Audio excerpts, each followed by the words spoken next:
Donc, j'ai un message qui a comme titre et comme but l'Évangile, réponse de Dieu pour un monde en détresse. Vraiment, c'est le titre, mais c'est aussi le but afin que nous, on puisse réaliser que l'Évangile, c'est la réponse de Dieu pour un monde en détresse. Et j'aimerais que vous ouvriez vos Bibles, s'il vous plaît, et qu'on lise ensemble dans le livre des Actes.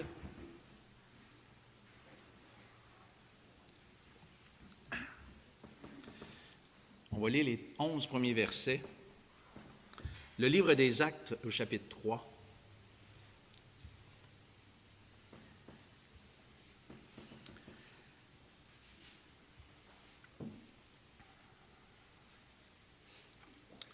Actes chapitre 3, et on lit au premier verset. Pierre et Jean montaient ensemble au temple à l'heure de la prière. C'était la 9e heure, 3 heures d'après-midi.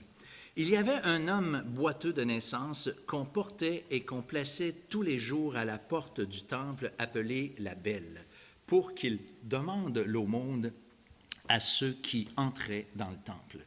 Cet homme, voyant Pierre et Jean qui allaient y entrer, leur demanda l'aumône. Pierre, de même que Jean, fixa les yeux sur lui et dit « Regarde-nous » et il les regardait attentivement, s'attendant à recevoir d'eux quelque chose. Alors Pierre lui dit, « Je n'ai ni argent ni or, mais ce que j'ai, je te le donne.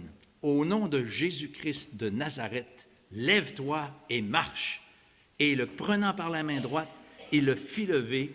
Au même instant, ses pieds et ses chevilles devinrent fermes. D'un saut, il fut debout et il se mit à marcher. Il entra avec eux dans le temple, marchant, sautant et louant Dieu. Tout le monde le vit marchant et louant Dieu. Il reconnaissait que c'était celui qui était assis à la belle porte du temple pour demander l'aumône, et ils furent remplis d'étonnement et de surprise au sujet de ce qui lui était arrivé. Comme ils ne quittaient pas Pierre et Jean, tout le peuple étonné accourut vers eux au portique dit de Salomon. Le petit plan que je vous propose aujourd'hui concernant ce que je veux vous parler, je vais simplement parler de la condition de l'homme, parler de la rencontre que cet homme a eue et des résultats de la rencontre dans un troisième point. Donc d'abord, la condition de l'homme. Il était handicapé. Sans jeu de mots, on peut dire que ce gars-là, ça ne marchait pas bien dans sa vie. Hein? Il n'était pas capable de marcher littéralement. Et cet homme-là, il n'avait jamais connu c'était quoi une vie normale, parce que c'était un boiteux de naissance. Deuxièmement, il est incapable de marcher. Pour moi, un boiteux, là, tu sais, ça c'est un boiteux pour moi. Vous autres aussi, hein? Mais lui, c'est un boiteux là, qui était impotent, là, puis qu'il fallait transporter. Il n'était pas capable de se mouvoir lui-même. Donc, c'est assez important comme handicap. Troisièmement, cet homme-là était pauvre. On sait qu'il n'y avait pas de filet social à l'époque. Et pour cette raison-là, bien, malheureusement, quand tu étais malade comme ça, tu étais condamné à mendier. Puis si tu ne voulais pas aller mendier aujourd'hui, bien, tu risquais de ne pas manger aujourd'hui. Okay? Ça, c'était sa condition. On peut dire que le gars, il était chanceux dans sa malchance, parce qu'il semble, de toute évidence, qu'à chaque jour, quelqu'un le prenait puis l'amenait. C'est bien marqué dans les versets qu'on a lus. À chaque jour, quelqu'un s'en occupait pour aller l'amener là où il pouvait quémander. Donc, c'était déjà quand même chanceux. Et puis, il y avait, entre nous, il avait choisi le bon spot. Quelqu'un proche d'une église, c'est supposé être du bon monde. Là, vous allez me dire, c'est le temple, là, mais je ramène ça un peu à notre compréhension. Il s'était mis proche du temple, l'endroit où les gens religieux, puis les Juifs, en tant que gens religieux, ils savaient que l'aumône, c'était quelque chose d'important pour Dieu. Il y avait beaucoup de textes de l'Ancien Testament qui en parlaient. Donc, les pauvres, pour eux, ça faisait partie presque de la religion, si vous voulez, des choses qu'ils devaient faire. Mais c'était malheureusement un cas désespéré parce que, de toute évidence, la médecine de l'époque n'avait pu rien faire pour lui. Et aussi, si la médecine aurait pu, pensez-vous qu'il aurait eu les moyens? Je ne sais pas si vous savez comment ça coûte une intervention chirurgicale aujourd'hui, dans le monde où on est, si on n'a pas la carte d'assurance maladie. Je pourrais vous donner des détails là-dessus. Vous trouveriez peut-être ça quand même, vous apprécieriez peut-être votre carte soleil. Et puis, la seule espérance que lui avait le matin quand il se levait, là, c'était qu'on vienne encore le chercher aujourd'hui et qu'il y aurait éventuellement des gens assez généreux aujourd'hui pour qu'il y ait suffisamment à manger pour pas qu'il se couche le soir le ventre creux. Et je crois qu'on a ici un tableau de la condition spirituelle de l'homme dans son état devant Dieu. Je ne veux pas rentrer dans les détails, mais honnêtement, c'est l'histoire de l'être humain ici. On est tous, dès notre naissance, des cas désespérés. On est tous perdus parce qu'on est des pécheurs et qu'on a besoin que quelqu'un intervienne ou que Dieu intervienne dans nos vies si il y a quelque chose qui peut changer. Il y aura une intervention extérieure, ça ne viendra pas de nous-mêmes. Maintenant, deuxième point, c'est la rencontre avec l'homme. Imaginez la scène. Imaginez la scène. L'apôtre Pierre et Jean, ils s'en vont à une réunion de prière en plein après-midi, 3 heures. Et là, il y a ce pauvre boiteux qui est là à la porte, puis qui demande l'aumône. L'aumône, s'il vous plaît, l'aumône, l'aumône. Et là, Pierre puis Jean, ils s'approchent, puis ils s'arrêtent, puis ils le regardent. Et puis il dit, « Regarde-nous. » Puis là, il dit une bien mauvaise nouvelle. « Je n'ai ni argent ni or. Mais ce que j'ai, je te le donne. Au nom de Jésus-Christ de Nazareth, lève-toi et marche. » Pierre le prend par la main, le lève, et ses pieds deviennent fermes, ses chevilles sont raffermies. Puis là, non seulement il peut marcher, puis là, j'ai pas envie de vous faire la démonstration, mais il se met à sauter, le gars, de joie. Et il y a même un petit chant, je ne sais pas s'il y en a qui le connaissaient, marchant, sautant et louant Dieu.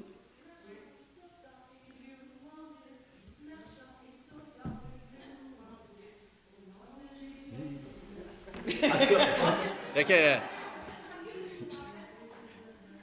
lève-toi et marche. Exact. Bon, fait que c'est vraiment quelque chose de merveilleux qui est arrivé. Et puis, j'aimerais qu'on regarde un petit peu de plus près juste quelques points qui s'est passé. D'abord, j'aimerais vous faire remarquer quelque chose d'important, c'est que Pierre et Jean se sont laissés déranger. Ça, c'est un gros mot. Ils se sont laissés déranger. Et pour moi, Pierre et Jean avaient des super de bonnes raisons de ne pas s'arrêter. Hein? Avez-vous vu les raisons pour qu'il y avait qui ne pas s'arrêter? Il n'avait pas le temps. Il y avait une réunion de prière. Hein, Michel? Le monde qui vient à 3h30 quand la réunion est à 3h, c'est pas de fun, hein? OK. Fait que, comprenez-vous, il n'avait pas le temps de s'arrêter. Il y avait une réunion de prière de cédulés. En plus de ça, il avait tout partagé le bien, eux autres, dans le chapitre précédent. Fait que c'est logique qu'il n'y avait pas une scène. Fait que, il n'y avait pas d'argent, effectivement. Il n'avait pas de sous à leur donner. Fait que, regarde, oublie ça, là. Tu la regardes même pas, tu passes droite. Vous ne faites pas ça, vous autres? Quand il y a quelqu'un qui vous demande. Non. Non, mais spécial. Ah non. Tu sais, je veux dire. Et puis après ça, ils savaient qu'en eux-mêmes, il n'y avait pas la puissance de guérir ce gars-là. Non. Il n'y avait pas la puissance. Ils le disent en toutes lettres. Tu sais, dans le texte, là, c'est marqué que pourquoi vous nous regardez de même? On va lire les versets dans quelques minutes. Pourquoi vous nous regardez de même? Comme si c'était par notre puissance et notre piété que nous aurions guéri cet homme. Il n'y avait pas en eux la puissance. Et ce n'était pas à cause de leur piété qu'ils ont été capables de guérir cet homme. C'est le nom de Jésus-Christ de Nazareth qui l'a guéri. Ce n'est pas nous. Et donc, ils n'avaient pas cette puissance, cette capacité en eux-mêmes de guérir. Mais même s'il n'y avait pas ces ressources, l'apôtre Pierre ainsi que Jean, on peut dire qu'ils étaient sensibles aux besoins de cet homme au point de s'arrêter même s'il n'y avait rien, techniquement rien, pour lui donner. Et je me demande des fois si nous aussi, on ne devrait pas se rendre beaucoup plus disponibles beaucoup plus sensible pour accepter de se laisser déranger par les besoins que les autres ont autour de nous. Et je pense beaucoup et bien davantage aux besoins spirituels qu'aux besoins physiques. Deuxièmement, ils entrent en contact avec l'homme. Plutôt que de se détourner, comme je viens de le dire, leurs yeux se fixent et demandent au boiteux de faire la même chose. Et je vous suggère, et je suis convaincu, que c'est un regard rempli de compassion. Parce que je pense à Jésus, vous vous rappelez, moi, là, j'étais là à Jérusalem sur le mont. Qui d'entre vous a déjà été en Israël? Alors, vous devriez organiser un voyage. Mais sérieusement, vous avez le mont des Oliviers, puis c'est toutes des montagnes, hein? Puis Jérusalem, c'est une bosse. Et là, Jésus, quand il était dans le jardin des Oliviers, on a une vision incroyable sur Jérusalem. Et là, Jésus pleure sur Jérusalem. Puis il se dit, il voyait Jérusalem comme une foule qui n'avait pas de berger, des brebis qui n'avaient pas de berger. Il les voit comme ça.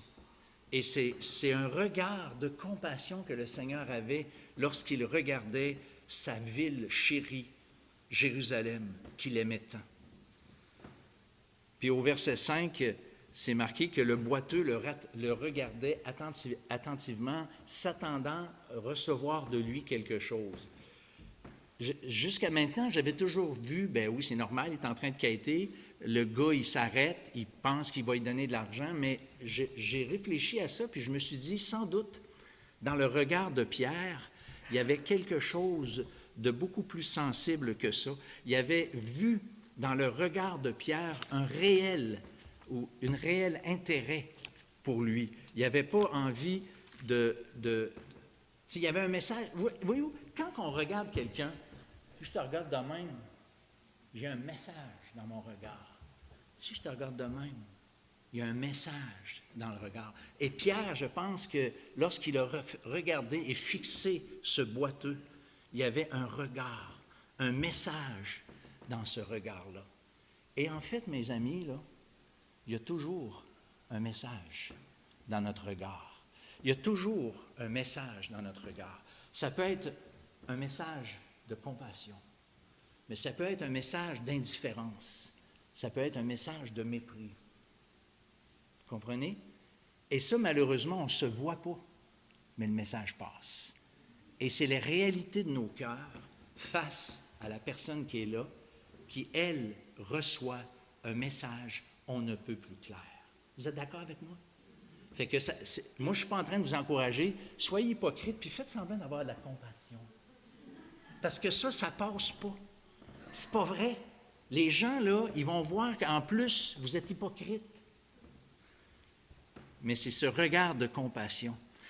Et parmi les choses que j'ai fait en Israël, j'aimerais ouvrir une petite parenthèse. Ça, c'est le musée Yad Vashem. On pourrait appeler ça le musée de l'Holocauste en Israël. C'est un des musées les plus importants en Israël. Et la guide qui était avec nous, parce qu'on a eu quelques visites comme ça, gratuites aussi, comme de raison, mais cette femme, elle était une femme juive, et puis elle était très sensible à quand elle racontait les choses. D'abord, regardez, oups, misère, là. Vous n'avez rien vu, hein? C'est beau. Vous n'avez rien vu, je sais. Vous n'avez pas vu. Il va falloir que je vous l'explique. Ça, c'est des photos de personnes identifiées clairement, qu'on sait, qui ont subi telle chose, puis là, c'est sûr qu'il y en a plein, mais c'est vraiment bouleversant de voir des choses comme ça. Et là, la femme, elle m'a un peu impressionné. C'est une femme dans la quarantaine. Cette femme-là, lorsqu'elle nous parlait, j'avais l'impression qu'elle allait pleurer. Elle parlait des choses, puis j'avais envie de demander, « Coudon, t'étais-tu là? » J'en revenais pas. Même à la fin, j'ai dit, c'est parce que je suis un peu bouleversé de voir comment vous êtes sensible à ça. Mais elle dit, c'est ça, c'est la réalité. Tu sais, elle, là, en tant que juive, là, elle a des grands-parents, des oncles, des tantes qu'elle sait, elle a leurs photos chez elle, là, puis elle sait qu'ils ont fini dans une chambre à gaz. Et une des choses qui m'est arrivée, une scène dans ce musée-là que j'oublierai jamais, bien, ce n'est pas cette photo-là, mais ça, voyez-vous, ce sont des souliers, des bottines. Et c'est un tas de bottines. Et là, il y avait dans le musée un tas de bottines avec une vitre par-dessus. Et là, la femme, elle dit, moi là, ce que je vois, ce n'est pas des bottines. Je vois des hommes, des femmes. Il y avait des bottines longues de même. Je vois des enfants. C'est ça, elle, qu'elle voyait. Elle avait ce regard de compassion. Et moi, je vous pose la question, qu'est-ce qu'on voit quand on regarde le monde qui nous entoure? Qu'est-ce qu'on voit? On ne devrait pas voir des âmes perdues qui ont une grande valeur pour Dieu? Est-ce que j'ai de la compassion pour ceux qui m'entourent? Cette compassion doit me faire arrêter et m'intéresser aux autres. Vous savez, c'est difficile de regarder la misère en face. Quand vous voyez quelqu'un de bien magané, comme on dit, de bien poqué, on a tendance à dire qu'on n'est pas capable, qu'on ne peut rien faire pour ces personnes-là. Mais j'aimerais vous dire qu'en tant que chrétien, c'est un grossier mensonge, parce que ce n'est pas vrai qu'on n'a rien à offrir. Peut-être, comme Pierre, on n'a ni argent ni or pour soulager la misère humaine. On est-tu d'accord avec ça? C'est vrai, tu sais, je veux dire. Mais on a l'Évangile, la réponse de Dieu à la misère humaine. C'est ça le message de l'Évangile. Nous devrions voir la misère des hommes et des femmes qui sont autour de nous et qui marchent sur le chemin large. Peut-être il y en a qui sont tristes, puis il y en a des gens, moi j'aime dire, poqués de la vie. Des gens qui sont, je pourrais vous raconter des cas pathétiques de personnes avec qui j'ai des contacts. Il y a une jeune femme, 35 ans, elle a 4 enfants, 4 pères différents, 2 dont elle a dû appeler la police pour avoir la paix. Bon, tu sais, vous allez peut-être dire, écoute, ouais, mais regarde, ça c'est sa réalité, hein? Ça c'est sa réalité. Puis il y en a d'autres qui sont dramatiquement joyeux, que la vie a l'air à bien aller, puis ils s'amusent comme des fous. Mais ils sont quand même sur le chemin large, qui s'en vont directement à la perdition, ces gens-là. Fait que qu'ils soient heureux ou malheureux, on s'en fout, ils ont besoin du même message. Ils ont besoin du message de l'Évangile. Comment être indifférent au drame humain de ceux qui nous entourent lorsqu'on pense qu'ils sont sur le chemin large? L'apôtre Paul était tellement sensible à cette réalité-là qu'il aurait voulu, puis je sais très bien, ceux qui théologiquement, là, c'était pas possible, mais l'apôtre Paul aurait été prêt d'être maudit pour aller en enfer si par ce geste-là, il aurait pu sauver des gens de sa race. C'est la même Bible que moi, vous avez. L'apôtre Paul était vraiment un homme qui était sensible à ça. Alors, comment voyons-nous ceux et celles qui nous entourent? Est-ce que ça nous fait quelque chose de voir et de considérer que ces foules qui nous entourent sont sur le chemin large qui conduit à la perdition? Puis la troisième observation, c'est qu'ils offrent ce qu'ils ont. Ils connaissent quelqu'un qui peut faire quelque chose pour lui et ils utilisent et ils réclament une guérison pour guérir cet homme au nom de Jésus. Alors si, je vous le rappelle, si on est incapable de soulager la souffrance qui nous entoure, puis même si vous donniez tout ce que vous avez maintenant de ressources financières, ce ne serait qu'une goutte dans un océan de misère. Mais par contre, on a un message qui peut vraiment transformer la vie de ceux qui nous entourent. Le plan de Dieu pour nous, c'est qu'on soit tous des pierres et des gens qui fassent réellement contact avec le monde. Un vrai contact, une main peut-être, ou un regard, mais un vrai contact. Le message de l'Évangile le message de l'Évangile peut vraiment faire la différence dans la vie de ceux et celles qui nous entourent. Et les... Je ne vois pas là, pour de vrai, là?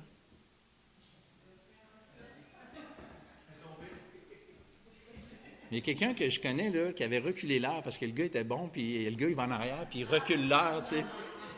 Mais il n'a pas fait ça, lui, il a juste tassé l'horloge. Il s'est assuré que je la voie.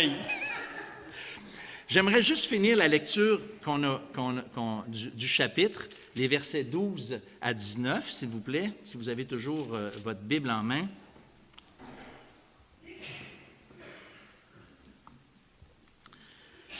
Pierre, voyant cela, dit au peuple, « Hommes israélites, pourquoi vous étonnez-vous de cela? Pourquoi avez-vous les regards fixés sur nous comme si c'était par notre propre puissance ou par notre piété que nous avions fait marcher cet homme? Le Dieu d'Abraham, d'Isaac et de Jacob, le Dieu de nos pères, a glorifié son serviteur Jésus que vous avez livré et renié devant Pilate, qui était d'avis qu'on le relâche. Vous avez renié le saint et le juste, et vous avez demandé qu'on vous accorde la grâce d'un meurtrier. Vous avez fait mourir le prince de la vie, et Dieu l'a ressuscité des morts. Nous en sommes témoins. C'est par la foi en son nom que son nom a raffermi celui que vous voyez et connaissez. C'est la foi en lui qui a donné à cet homme cette entière guérison en présence de vous tous. Et maintenant, frères, je sais que vous avez agi par ignorance, ainsi que vos chefs, mais Dieu a accompli de la sorte ce qu'il avait annoncé d'avance par la bouche de tous ses prophètes, que son Christ devait souffrir. Repentez-vous donc et convertissez-vous pour que vos péchés soient effacés. Eh bien, non seulement le boiteux a été guéri, mais cette guérison a été une formidable occasion d'annoncer l'Évangile pour l'apôtre Pierre. 4 résultats concrets vis-à-vis ce miracle, vitement. D'abord, l'homme, effectivement, retrouve sa santé. Il saute de joie, littéralement, il saute de joie puis de reconnaissance envers le Seigneur, qui est en soi tout un témoignage. Et aussi, justement, il est un puissant témoignage, puisque c'est marqué que il y a une foule qui accourt, et le fait d'avoir été guéri est une chose, mais j'en suis convaincu, le fait qu'il était si content, si joyeux, qu'il louait le Seigneur en sautant. Je ne sais pas s'il y en a beaucoup aussi le dimanche matin qui se mettent à sauter, puis il faut les retenir, puis les mettre des, je ne sais pas quoi, sur les bottines pour pas qu'ils sautent trop haut. Mais lui, là, ce gars-là, là, il était tellement content, parce que c'est un gars là, qui était là depuis le début. C'est un gars qui avait plus de 40 ans. Dans le chapitre 4, on voit ce détail-là. Le gars, il avait plus que 40 ans, puis il était comme ça, boiteux, il n'était pas capable de marcher, puis là, il marche. Imaginez sa joie. Mais là, il entend aussi le message de l'Évangile, et de toute évidence, ce gars-là a été sauvé. Puis, une des conséquences aussi, c'est que le nombre des disciples a augmenté à 5000 personnes, donc une couple de 1000, parce que dans le chapitre précédent, il y avait eu 3000 âmes qui avaient été sauvées suite au premier discours de Pierre, et là, on en a 2000 qui se rajoutent. Alors, le meilleur argument pour démontrer la véracité de l'Évangile, c'est quoi, vous pensez? Des vies transformées par le message de l'Évangile. Et si vos vies sont transformées par le message de l'Évangile, vous allez avoir un impact autour de vous. Ce n'est pas les grands parleurs qui ont un impact comme chrétiens, c'est ceux qui sont vrais et authentiques, ceux qui n'ont pas nécessairement beaucoup à dire, mais que leur vie fait en elle-même une démonstration et une puissante démonstration de ce que c'est que le message de l'Évangile. Et il y a un bonhomme ici, je dis un bonhomme avec tout le respect, il s'appelle Samuel Chadwick. Savez-vous c'est qui? J'en avais aucune idée jusqu'à récemment, puisque cet homme-là vécu en 1860, mort en 1932. Mais ce gars-là, c'est un évangéliste qui faisait des campagnes d'évangélisation, et ça dit dans son histoire qu'il avait coutume de demander au Seigneur qu'il y ait un Lazare dans les villes où il allait se convertir, où il allait prêcher, un Lazare qui se convertit, c'est-à-dire un homme dont le changement, la vie était vraiment une catastrophe, et que la conversion de cet homme-là est en soi un témoignage puissant. Puis il dit que le Seigneur a toujours répondu à sa prière. Donc, il y a eu tout le temps des hommes, des femmes puissamment transformés qui devenaient en elles-mêmes ou en eux-mêmes un puissant un élément de conviction pour ceux et celles qui les entourent à cause de la puissante transformation que ces gens-là ont vécue. Tu sais, le gars qui est un alcoolique, puis qui battait sa femme, puis qu'un jour, il devient un chrétien, puis il aime le Seigneur, puis il prêche l'Évangile comme un peu l'apôtre Paul, un changement aussi drastique. Pensez-vous que ça ne sonne pas un peu la conscience des gens qui les entourent? C'est clair que oui. Et donc, finalement, il y a une occasion formidable d'annoncer l'Évangile. La réunion de prière, qui n'en déplaise à ceux qui tenaient à aller prier, s'est virée et convertie dans une réunion d'évangélisation. Amen? Hey, c'est merveilleux. Moi, je suis content de ça. Donc, je conclus. Puis là, je vais être obligé d'avoir du temps supplémentaire. Si vous me permettez 2 minutes. OK? Tu n'aurais jamais dû tasser ça, toi.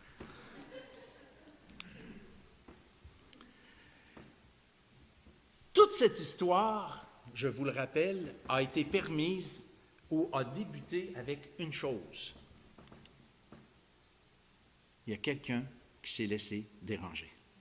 C'est pour ça que ça a commencé. Et c'est important, je dois entrer en contact avec ceux qui m'entourent. Les regarder avec ce regard de compassion, de grâce qui animait celui du Seigneur Jésus. Si j'ai son esprit en moi, je devrais normalement être capable d'avoir cette même compassion. Puis je vous le dis, là, voyez-les comme des gens qui sont condamnés, qui sont sur le chemin large, qu'ils soient heureux ou malheureux, ils sont tous dans le même bateau.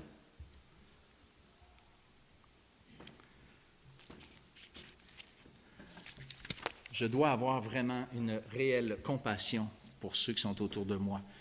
Et quand l'Évangile a été annoncé, d'abord, Dieu a utilisé un pierre pour guérir un boiteux.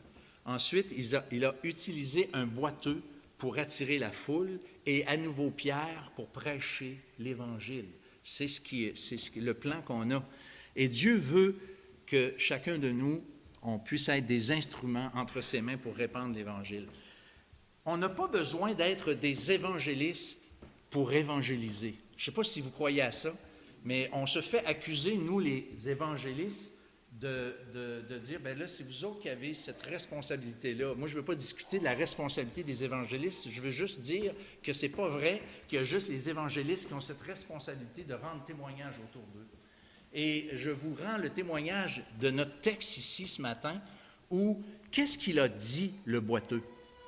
Qu'est-ce qu'il a fait pour l'Évangile? Il a juste sauté! Il a juste sauté de joie! Hein? C'est à cause de lui qu'il y a eu une foule. Hein? Ça vous dit quelque chose? Alors, sautons! Non, mais, comprenez-vous, c'est ça l'affaire. C'est cette transformation incroyable dans cet homme qui a fait que 2000 personnes ce jour-là, ou dans ces jours-là, je ne sais pas trop, ont été sauvées.